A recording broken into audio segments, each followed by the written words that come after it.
महाराष्ट्र में चुनाव आयोग द्वारा चलाई जा रही विशेष गहन पुनरीक्षण यानी कि एसआईआर प्रक्रिया पर देशोन्नति के मुख्य संपादक और वरिष्ठ पत्रकार लोकनायक प्रकाश पोहरे ने सरकार को आड़े हाथों लिया है। पोहरे का कहना है कि सरकार एक तरफ आधार कार्ड, राशन कार्ड और पासपोर्ट जैसे आधुनिक पहचान पत्रों की बात करती है, लेकिन एसआईआर में सत्यापन के लिए 2002 यानी 24 साल पुरानी वोटर लिस्ट से नाम मिलाने की बाध्यता थोप रही है।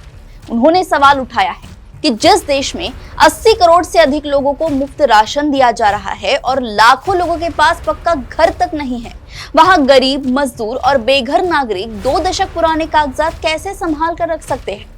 प्रकाश पोहरे और नागरिक अधिकारियों के कार्यकर्ताओं ने सरकार की डिजिटल नीतियों पर भी कड़े सवाल खड़े किए। उनका तर्क है कि जब केंद्र और राज्य सरकार हर सरकारी सेवा को डिजिटल करने का दावा करती है, तो चुनाव आयोग की मतदाता सूची और सत्यापन डेटाबेस पूरी तरह पारदर्शी और आम जनता के लिए सार्वजनिक क्यों नहीं किया जाता। यदि हर नागरिक का रिकॉर्ड डिजिटल पोर्टल पर उपलब्ध हो, तो आम लोगों को सरकारी दफ्तरों और बीएलओ के चक्कर काटने की जरूरत ही नहीं पड़ेगी। पारदर्शी व्यवस्था के अभाव में आम जनता को कागजी पचड़ों में उलझाया जा रहा है, जिससे वास्तविक मतदाताओं के नाम कटने का खतरा बढ़ गया है। दूसरी मैंने एक बात और भी नोट की है कि इसके अंदर जिस तरीके से वो वोटर लिस्ट के अंदर अगर अपना नाम कोई गलत है, जैसा मेरा POHARE है और गलती से POHRE हो गया, जैसा मेरी मिसेज का हुआ था, तो लेकिन ये अगर समझ लो डिजिटली ये जो लिस्ट है वो अगर अवेलेबल कर दी आपने, तो सारी चीज आजकल डिजिटली ऑनलाइन कर दी है,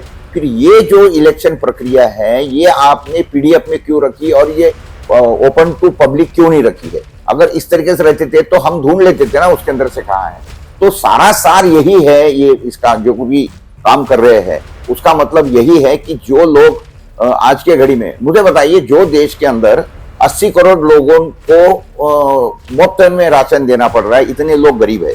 तो इसका मतलब उनके पास में बेचारों उनके पास में तो घर भी नहीं होगा। घर नहीं है तो उसके पास में कोई कागज कपाट नहीं होगा, वो उसका संभालेगा कहाँ।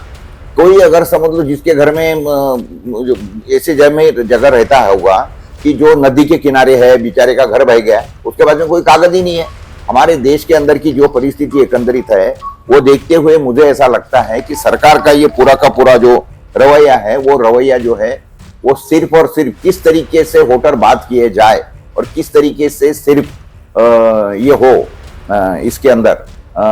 यानी भाजपा को जो वोट नहीं देने वाले लोगों को नाम काटने का ये षड्यंत्र है, ऐसा मैं समझता हूँ।